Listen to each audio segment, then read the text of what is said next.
नमस्कार दोस्तों, मैं ताप सिंह प्रतिज्ञा एकेडमी यूट्यूब चैनल पर आपका हार्दिक स्वागत करता हूं।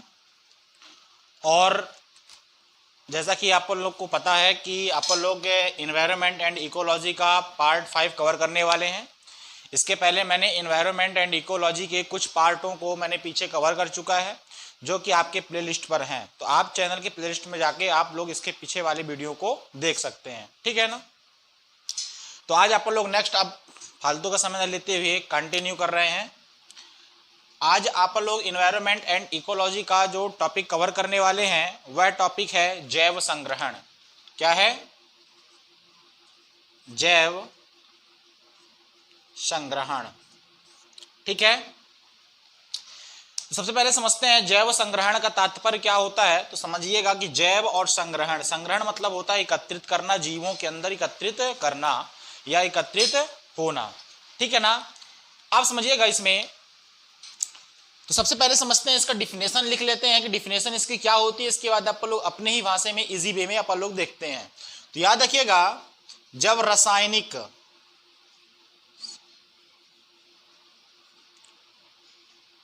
लिख लीजिए, जब रासायनिक पदार्थ किसी जीव में जब रासायनिक पदार्थ किसी जीव में संग्रहित हो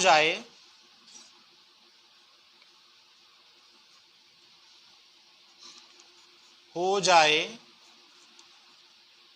और वह किसी प्रकार से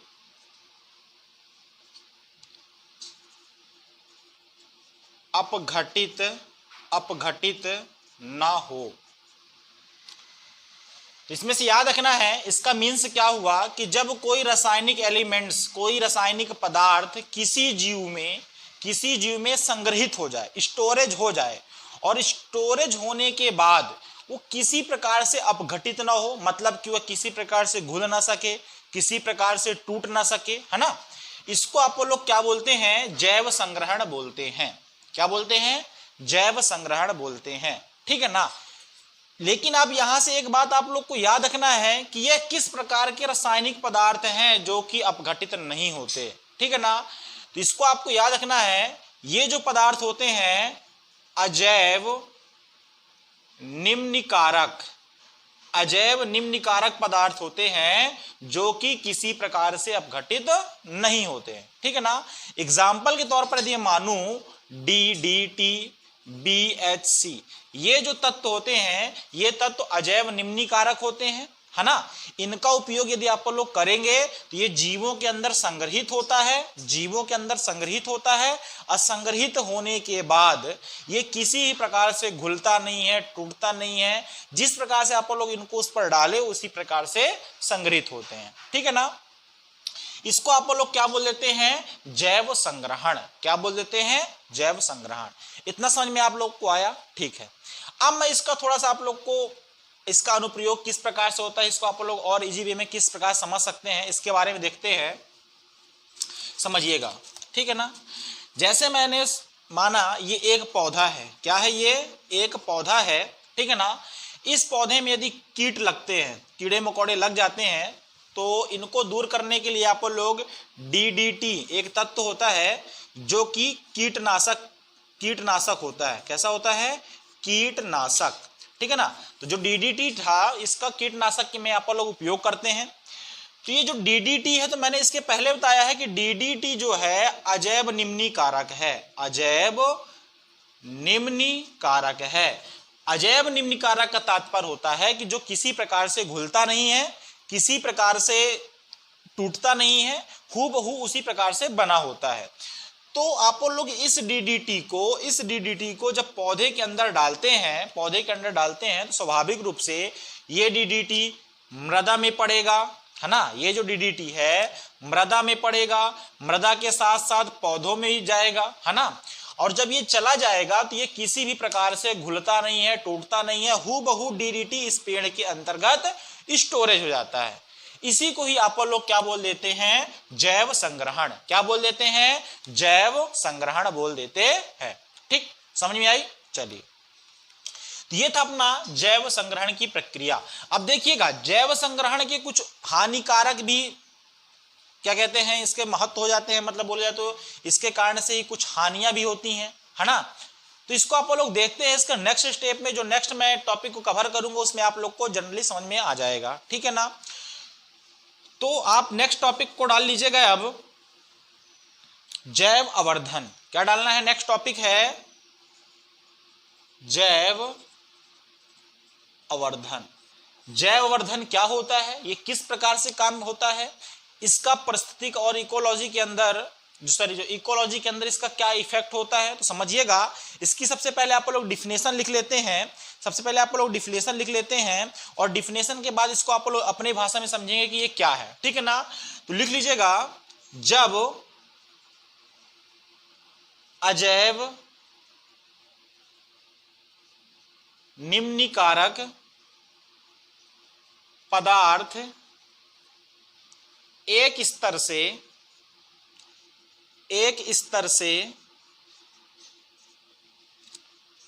दूसरे स्तर तक पहुंचता है। जब अजैव निम्नीकारक पदार्थ एक स्तर से दूसरे स्तर तक पहुंचता है, जाता है, तो इनका सांद्रता बढ़ जाता है, ठीक है ना। अब समझिएगा, इसके पहले जब मैं आप लोगों को क्या पढ़ाया था, जैव संग्रहण पढ़ाया था, तो जैव संग्रहण के दौरान मैंने बताया था कि जब अजैव निम्नीकारक पदार्थ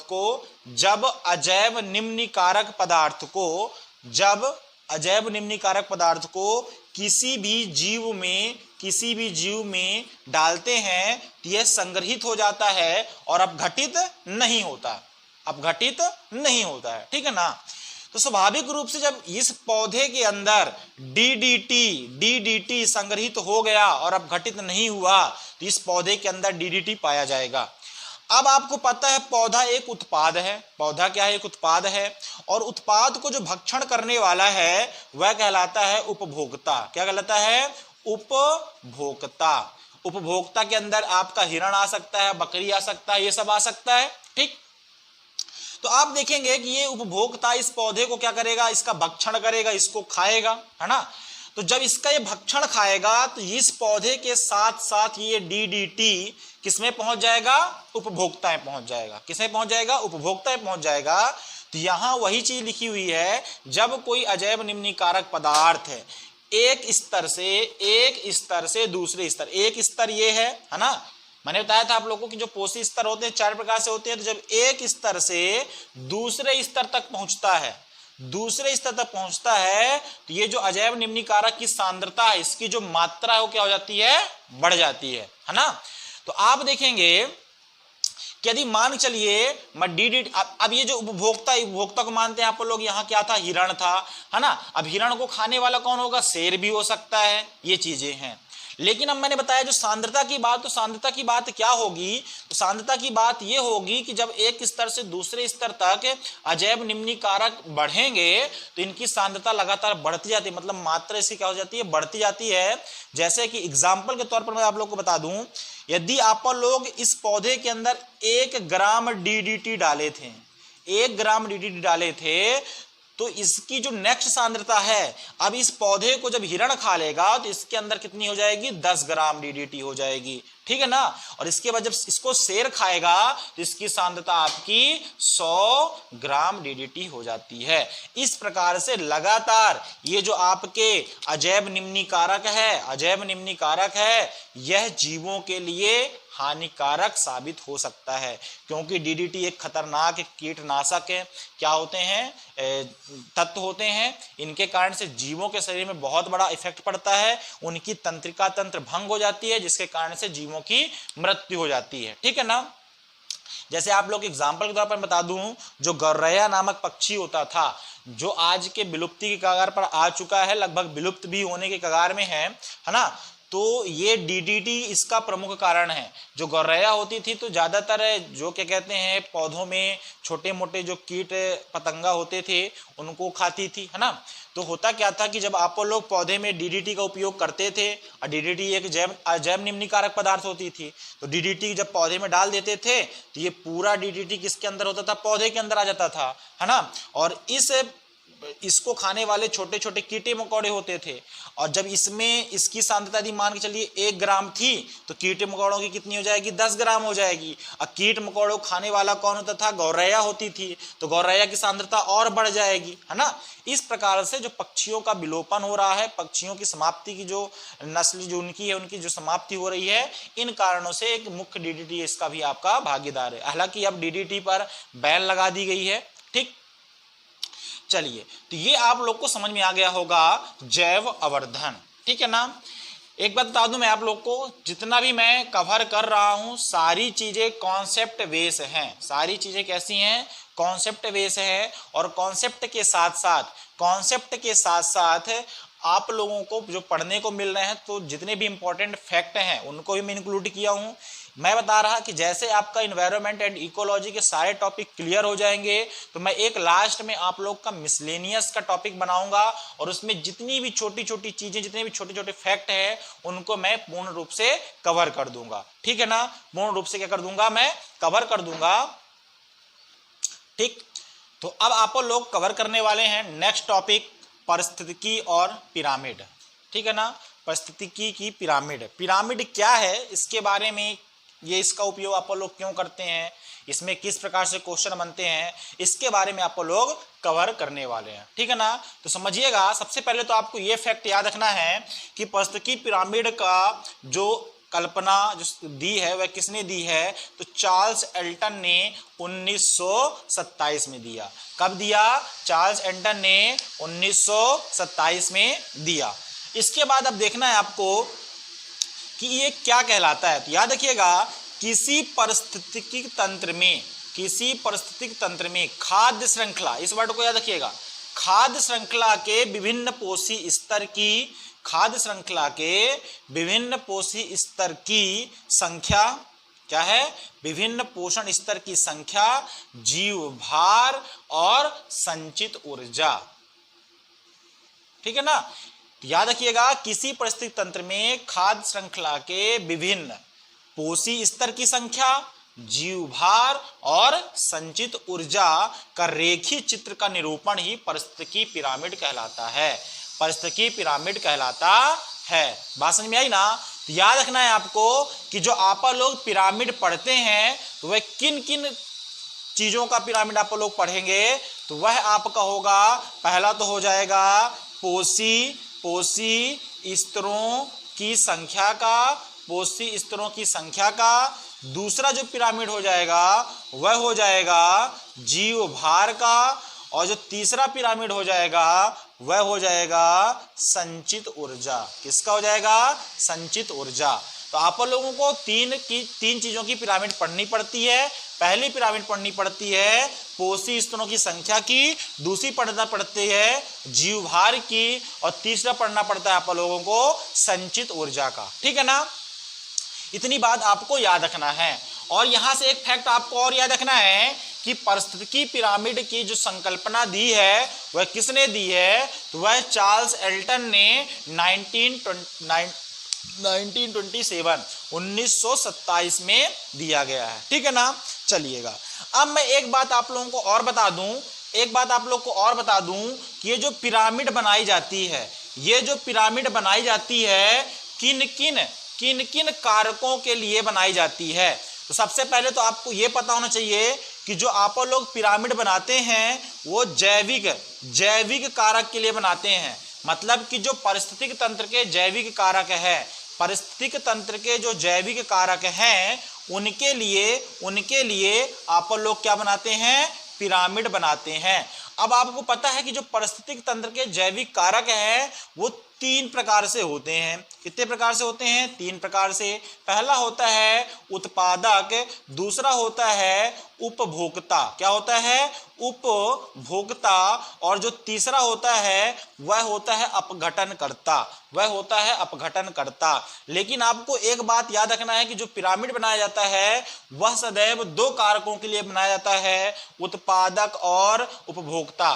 कई बार एग्जाम में क्वेश्चन पूछा गया है कि जो पिरामिड बनाई जाती है, जो परिस्थिति पिरामिड बनाई जाती है, वह किन कारकों के लिए बनाई जाती है? तो आपको याद रखना पड़ेगा उत्पादक और उपभोक्ता। इसमें अपघटनकर्ता को शामिल नहीं किया जाता है। ठीक, चलिएगा अब मैं आगे की बात करता हूं कि जो तीन पिरामिड आप लोगों को पढ़ना है, पहला तो पढ़ना है कि जैव संख्या के बारे में, दूसरा पढ़ना है जैव भार के बारे में, तीसरा पढ़ना है संचित ऊर्जा के बारे में। ठीक है ना? तो अब इसको आप लोग क्रमबद्ध के रूप में कंटिन्यू कर रहे हैं। तो सबसे पहले आप लोग को देखना पड़ेगा जो होगा तो वह होगा आपका जय संचित ऊर्जा। मतलब कि किसकी पिरामिड सबसे पहले पढ़ना है आप लोगों को? तो ऊर्जा की पिरामिड पढ़ना है। किसकी पढ़ना है? ऊर्जा पिरामिड। ठीक है ना? तो सबसे पहले पढ़ना है ऊर्जा पिरामिड। अब मैं आप लोग को बता दूं जो ऊर्जा पिरामिड का मीन्स तो आप लोग समझ में आ रहा होगा, ये है आपका पिरामिड। इसको आप लोग इस प्रकार से समझ सकते हैं पिरामिड। तो अब मैं बात कर रहा हूं सबसे पहले ऊर्जा पिरामिड की। तो याद रखिएगा जो क्वेश्चन पूछा जाता है सदैव पिरामिड से, तो किस प्रकार से पूछा जाता है कि जो आपकी ऊर्जा की जो पारिस्थितिक तंत्र के अंदर ऊर्जा की पिरामिड किस प्रकार की होगी, सीधी होगी या उल्टी होगी। इस प्रकार से क्वेश्चन को पूछा जाता है ना?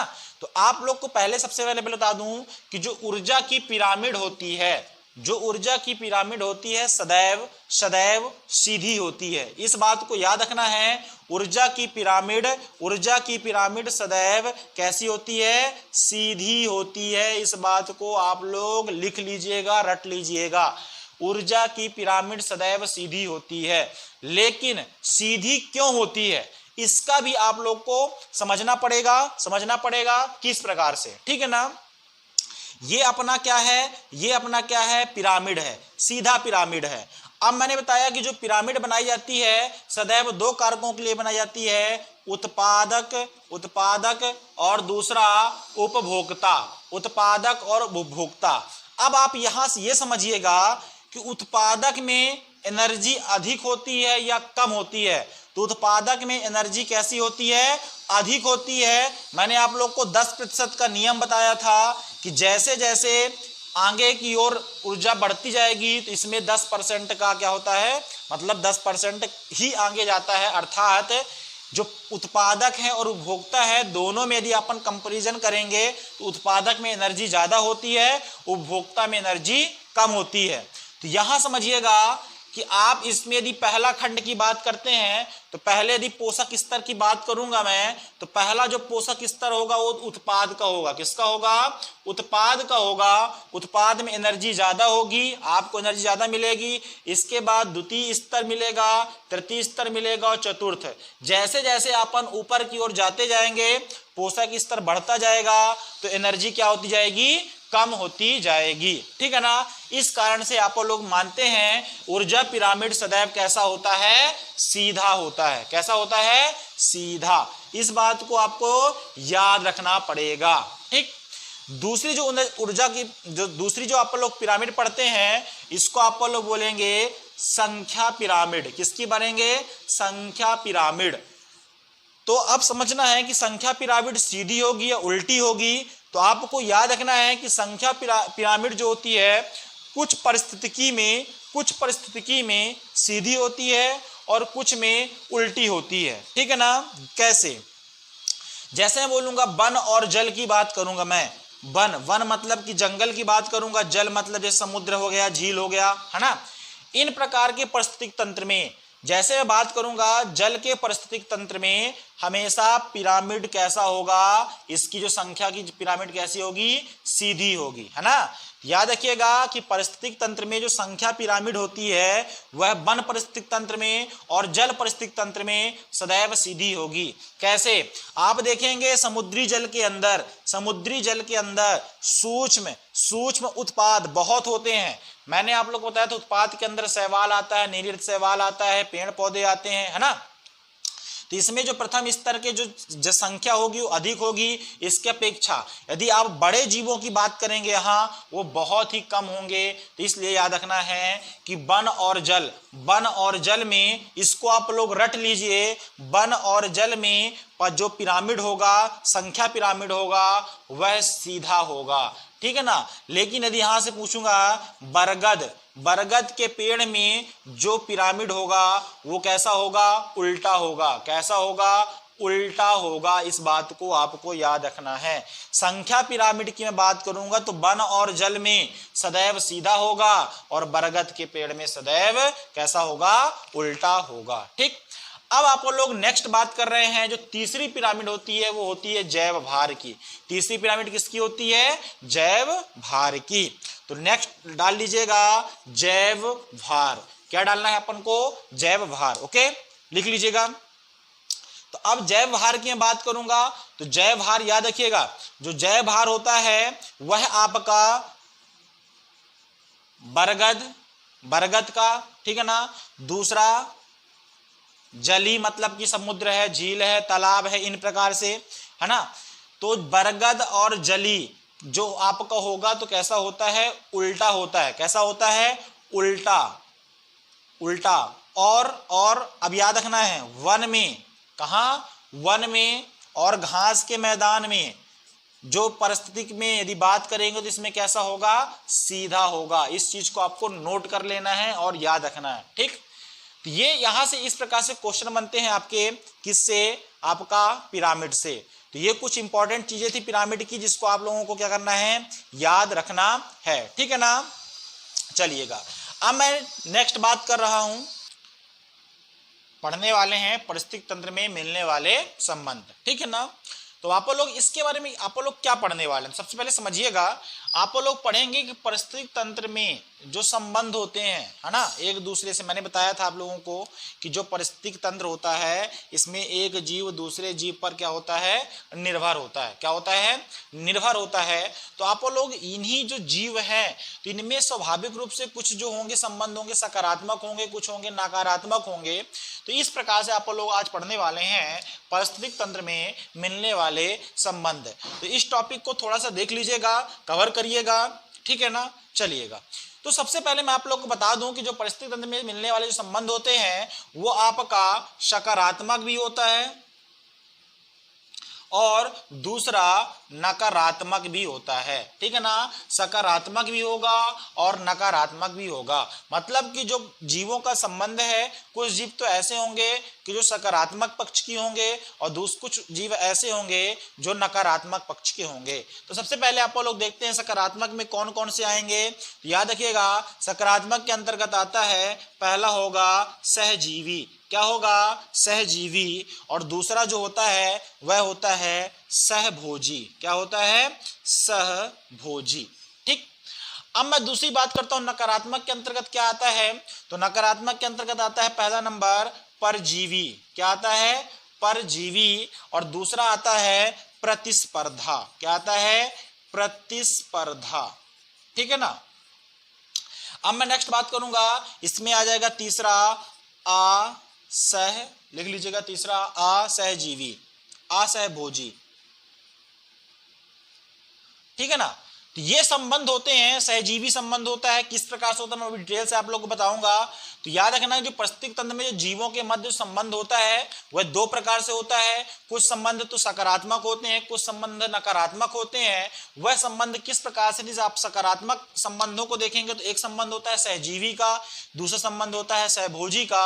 और नकारात्मक पक्ष पर आप देखेंगे तो एक संबंध होता है परजीवी का, एक संबंध होता है प्रतिस्पर्धा का और एक संबंध होता है सहभोजी का। ठीक है ना। तो इन्हीं संबंधों के बारे में आप लोग आज डिटेल से कवर करने वाले हैं, तो इसको आप लोग नेक्स्ट कंटिन्यू करिएगा। ठीक है। चलिए, देखिए कुछ चीजें ऐसी होती हैं जो डिफिकल्ट होती हैं थोड़ा सा, ठीक है ना। मैं अपनी तरफ से आप लोगों को सरल से सरल भाषा में बताने की पूरी कोशिश कर रहा हूं। एक बात मैं आप लोगों को और बता दूं, आप लोग इन्वायरमेंट एंड इकोलॉजी को बड़े ही हल्के से लेते हैं, ठीक है ना, लेकिन जब आप कोई अच्छा एग्जाम देंगे, कोई सिविल सर्विसेज का एग्जाम देंगे, आप उसमें आप देखेंगे कि जो इन्वायरमेंट एंड इकोलॉजी का जो वेटेज है वह लगभग अपने आप में मायने रखता है, ठीक है ना। दूसरी बात ये, जितना मैंने कवर करने की कोशिश की है वह बहुत सारे कंटेंट से, बहुत सारी बुकों से इसका निचोड़ मैंने लेकर आया है। इसको यदि आप इग्नोर कर रहे हैं कि अरे ये तो कभी एग्जाम में पूछा नहीं, लेकिन ऐसा कुछ नहीं है। जब आप कभी भी प्रीवियस एग्जाम के जो क्वेश्चन है उनको उठाइए, उनको देखिए, इसके बाद आप मुझे बताइएगा, कमेंट बॉक्स में कमेंट करिएगा सर क्वेश्चन फंस रहे हैं नहीं फंस रहे, ठीक है ना। जितना मैं आप लोगों को कवर करवा रहा हूं उसको पहले आप पूर्ण रूप से, विस्तृत रूप से आप उसको कवर करने की पूरी कोशिश करिएगा।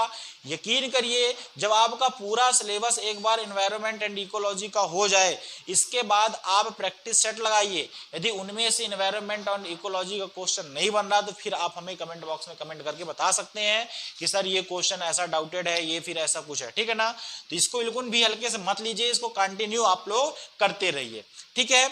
तो इस चीज को आपको विशेष ध्यान देना है, ठीक है ना। मैंने बार बार बोल रहा कि जितने भी छोटे मोटे जो भी फैक्ट हैं, इंपॉर्टेंट फैक्ट हैं, उनको मैं जब पूरा आपका सिलेबस कवर हो जाएगा तो लास्ट में एक मिसलेनियस का वीडियो बनाकर मैं आपको पूरे कंटेंट जितने भी फैक्ट हैं सब कुछ मैं आप लोग को प्रोवाइड करवा दूंगा। इसमें परेशान होने की जरूरत आपको नहीं है, ठीक। तो अब आप लोग टॉपिक बाय टॉपिक देखते हैं। तो पहले सकारात्मक भाव की देखेंगे। तो सकारात्मक जो संबंध होता है, तो पहला सकारात्मक संबंध जो होता है वह होता है सहजीवी। क्या होता है? सहजीवी, ठीक है ना, सहजीवी होता है, ठीक। अब सहजीवी की जब मैं बात करूंगा, सहजीवी की जब मैं बात करूंगा तो याद रखिएगा, ऐसा संबंध, जीवों का ऐसा संबंध, ऐसा संबंध जिसमें जीवों का ऐसा संबंध जिसमें दोनों जीवों को लाभ हो, जिसमें दोनों जीवों को लाभ हो, ठीक है ना। एक बात याद बता दूं आप लोगों को, सहजीवी कैसा संबंध होगा? ये ऐसा संबंध होगा जिसमें दोनों जीवों का क्या होगा? लाभ होगा, ठीक है ना, लाभ होगा। ये संबंध क्या कहलाता है? ये संबंध क्या कहलाता है? सहजीवी संबंध कहलाता है, ठीक है ना। दूसरी बात याद रखिएगा, ये दो जीव हैं, दो जीव जो हैं दोनों को लाभ होगा, दोनों को क्या होगा? लाभ होगा। इस बात को याद रखना है। दूसरी बात, दोनों का रहना अनिवार्य है, एक जीव पार्टिकुलर नहीं रह सकता है, ठीक है ना।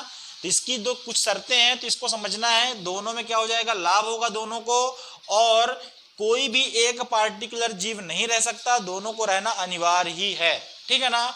इसको आप लोग किस प्रकार से प्रदर्शित करते हैं? इसको आप लोग धनात्मक और धनात्मक से प्रदर्शित करेंगे, क्योंकि दोनों जीवों को लाभ ही होता है, ठीक। ये आप लोग को समझ में आ गया होगा। एग्जाम्पल के तौर पर मैं आप लोग को समझा दूं, तो वह है आपका, जैसे सबसे पहला होता है लाइकेन। क्या होता है? लाइकेन, है ना।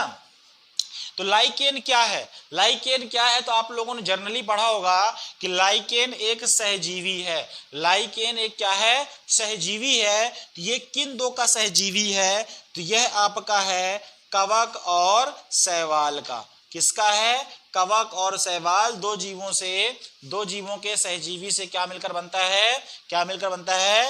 लाइकेन मिलकर बनता है, ठीक है ना। अब यहां से याद रखना है, मैंने बताया था ये पार्टिकुलर यदि शैवाल नहीं होगा तो लाइकेन नहीं होगा, कवक नहीं होगा तो लाइकेन नहीं होगा। जब दोनों होंगे तभी लाइकेन जीवित रहेगा, ठीक है ना। दूसरी बात आपको याद रखना है, जो कवक होगा ये यांत्रिकी का काम करता है, यांत्रिक का काम करता है। जो शैवाल होता है ये आपका भोजन का काम करता है या पोषण का काम करता है। इतना समझ में आया, ठीक है ना।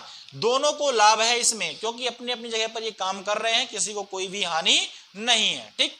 अब याद रखना, लाइकेन से कुछ चीज संबंधित याद रखना है कि लाइकेन का उपयोग किन क्षेत्रों पर करते हैं। तो पहला तो लिटमस पेपर बनाने के लिए लाइकेन का उपयोग करते हैं। दूसरा याद रखना है कि वायु प्रदूषण, वायु प्रदूषण के सूचकांक इंडिकेटर के रूप में भी आप लोग किसका उपयोग करते हैं? लाइकेन का उपयोग करते हैं। लाइकेन एक सहजीवी है, सहजीवी जीव है। यह किन दो का सहजीवी जीव है? तो कवक और शैवाल का सहजीवी जीव है। ठीक, इतना समझ में आया आप लोगों को? ठीक है, अब आगे बात करता हूं मैं। तो ये पहला हो गया आपका सहजीवी। क्या हो गया? सहजीवी। अब दूसरी बात जो करने वाले हैं आप लोग, वह करने वाले हैं सहभोजी। क्या बात करने वाले हैं? सहभोजी। ठीक है ना?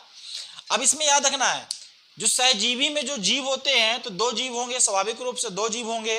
तो इसमें एक को क्या होता है? लाभ होता है। एक को क्या होता है? लाभ होता है, और एक को कोई भी प्रभाव नहीं पड़ता है। और तो इसको आप लोग किस प्रकार से प्रदर्शित करेंगे? तो इसको आप लोग धनात्मक और शून्य से प्रदर्शित करेंगे।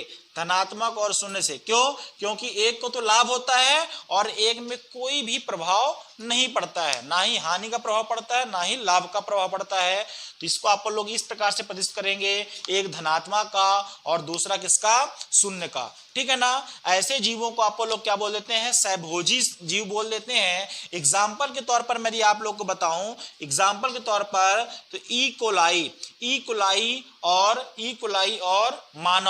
कोलाई और मानव के रूप में मैं बात कर सकता हूं।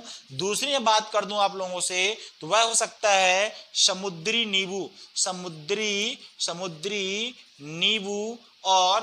नींबू और केकड़ा की बात कर देता हूं मैं। ठीक है ना? केकड़े के ऊपर आपका समुद्री नींबू क्या होता है? निर्माण होता है।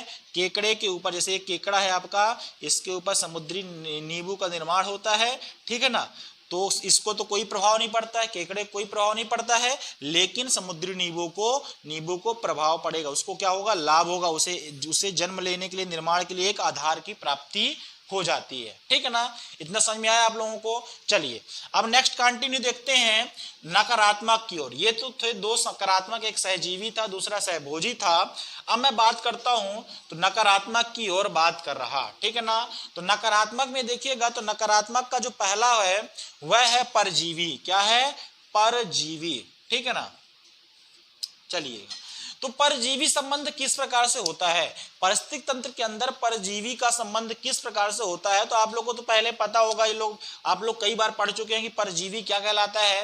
तो ऐसे जीव जो दूसरे पर निर्भर होते हैं परजीवी कहलाते हैं। ठीक है ना? ये तो आप लोग समान तौर पर पता है कि जो पराये पर निर्भर होते हैं उन्हें परजीवी जीव कहते हैं।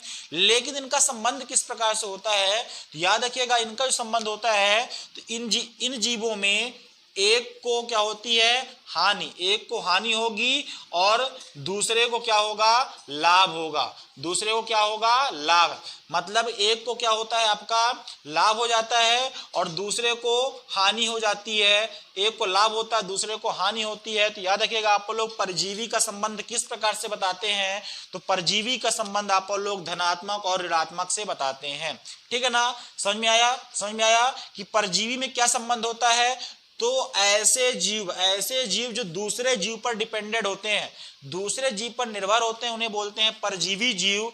लेकिन याद रखना है कि इनका संबंध किस प्रकार से होता है? तो इनका संबंध इस प्रकार से होता है, दो जीव में एक जीव को लाभ होता है और दूसरे जीव को हानि होता है। इनके आप लोग संबंध को किससे प्रदर्शित करते हैं? तो इनके संबंध को आप लोग धनात्मक और ऋणात्मक से प्रस्तुत करते हैं। इतना समझ में आया? चलिए अब मैं इसका एग्जाम्पल बता दूं। जैसे एग्जाम्पल के तौर पर मैं बात कर देता हूं मलेरिया की। दूसरी बात करता हूं मैं मलेरिया एग्जाम्पल के तौर पर।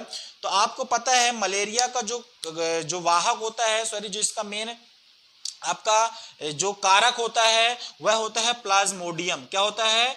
प्लाज्मोडियम। ठीक है ना? तो जो मलेरिया एक रोग है, इसका जो रोग वाहक होता है वो मादा एनाफिलीज मच्छर है।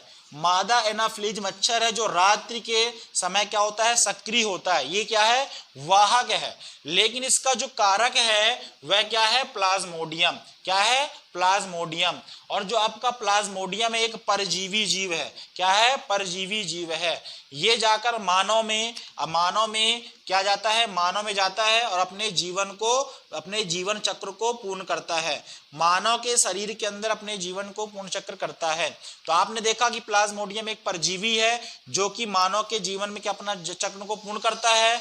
तो स्वयं तो लाभान्वित होता है, मतलब स्वयं तो लाभ पर जाता है लेकिन मानव को हानि पहुंचाता है। ठीक है ना, ये समझ में आपको आ गया होगा। ठीक है, अब मैं एक क्वेश्चन करता हूं आप लोगों से कि मलेरिया के उपचार के लिए आप लोग किस औषधि का उपयोग करते हैं।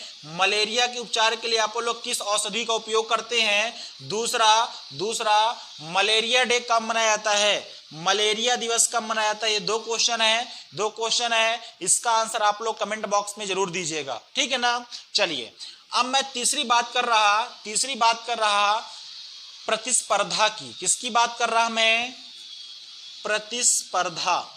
तो याद रखना है, प्रतिस्पर्धा में दोनों जीवों को हानि होती है। प्रतिस्पर्धा में दोनों जीवों को, लिख लीजिएगा, दोनों जीवों को क्या होती है, हानि होती है। प्रतिस्पर्धा में दोनों जीवों को हानि होती है, अर्थात इसको जो आप लोग प्रस्तुत करेंगे वह आप लोग ऋणात्मक और ऋणात्मक से प्रस्तुत करेंगे। ऋणात्मक और ऋणात्मक से प्रस्तुत करेंगे, ये संबंध को आप लोग याद रखिएगा। कई बार एग्जाम में पूछा गया है कि प्रतिस्पर्धा जो जीव होते हैं, जो प्रतिस्पर्धा जो संबंध होता है, इनमें किस प्रकार से संबंध होता है। तो दोनों के मध्य ऋणात्मक का होता है। कैसा होता है, ऋणात्मक और ऋणात्मक का संबंध होता है। इस चीज को आपको याद रखना है। ठीक है ना, चलिएगा, लेकिन याद रखिएगा जो प्रतिस्पर्धा होता है सदैव उनके जो दो पौधे हैं, दो जो जीव है, उनके मध्य अंतर पाया जाएगा तभी प्रतिस्पर्धा होगा। अन्यथा एक ही जीव या फिर किसी प्रकार से भी अंतर नहीं है तो प्रतिस्पर्धा नहीं पाया जाएगा। इस बात को आपको याद रखना है। अब मैं तीसरी बात कर रहा असहभोजी की। किसकी बात कर रहा मैं, असहभोजी। ठीक है ना, असहभोजी। किसकी बात कर रहा मैं, असहभोजी की बात कर रहा। किसकी बात कर रहा, असहभोजी की। तो लिख लीजिएगा असहभोजी।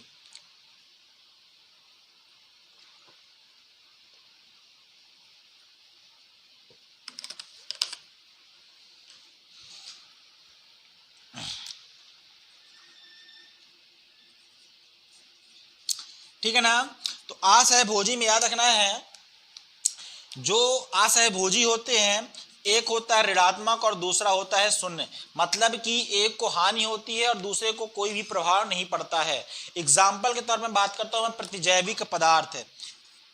प्रतिजैविक पदार्थ, ठीक है ना। तो जो प्रतिजैविक पदार्थ है, ये जो है प्रतिजैविक पदार्थ है, तो इसमें एक में क्या होता है, हानि होती है और दूसरे में किसी भी प्रकार से प्रभाव नहीं होता है। तो इस प्रकार से होते हैं आपके पारिस्थितिक तंत्र में मिलने वाले संबंध, कि जो जीवों में जो संबंध होते हैं किस किस प्रकार से होते हैं। तो कुछ जीवों में सकारात्मक प्रभाव होता है, कुछ जीवों में नकारात्मक प्रभाव होता है। ठीक है ना। अब या एग्जाम में इन चीजों को याद रखना, जो सिंबल जो है कि धन है, मतलब प्लस प्लस या माइनस, ये कई बार एग्जाम में पूछा गया, तो इसको आपको याद रखना है। जैसे मैं बात करूंगा कि सहजीवी का संबंध किस प्रकार से होता है, सहजीवी का संबंध किस प्रकार से होता है, तो आपको पता होना चाहिए कि सहजीवी का संबंध हमेशा धनात्मक और धनात्मक होता है, दोनों लाभान्वित होते हैं। इस प्रकार से कई बार एग्जाम में क्वेश्चन पूछे गए हैं, तो इसको आप लोगों को कवर करना है। ठीक, तो इतने मैंने आज के वीडियो में, आप लोग की आज की क्लास में मैंने इतने सारे कॉन्सेप्ट क्लियर किए हैं। तो याद रखिएगा, आप लोग इनको अच्छे से कवर करिए। ऐसा नहीं है कि मैं आउट ऑफ सिलेबस पढ़ा रहा है या फिर कुछ फालतू की, सारे चीजें आपकी कॉन्सेप्ट बेस हैं, एग्जाम में पूछी गई हैं। मैंने प्रीवियस पेपर को ही, इनका जो सिलेबस देख के ही सारी चीज कवर कर रहा हूं। ठीक है ना, इसमें कोई भी डाउटेड नहीं है। ठीक, तो आप सारे वीडियो को देखिए। इसके पहले मैंने 4 क्लासें एनवायरनमेंट एंड इकोलॉजी की कवर कर लिया हूं, तो चैनल के प्लेलिस्ट में जाकर आप लोग इसे भी देख सकते हैं, है ना। और किसी प्रकार से यदि आप लोग को डाउट होता है तो आप कमेंट कर सकते हैं। ठीक, यदि आज आप लोगों को ये वीडियो अच्छा लगा हो, कॉन्सेप्ट समझ में आए, तो वीडियो को लाइक करिएगा, सब्सक्राइब करिएगा और ज्यादा से ज्यादा शेयर करिएगा और लगातार हमारे साथ आप लोग बने रहिए, तो कुछ ना कुछ होने की संभावना जरूर होगी। धन्यवाद।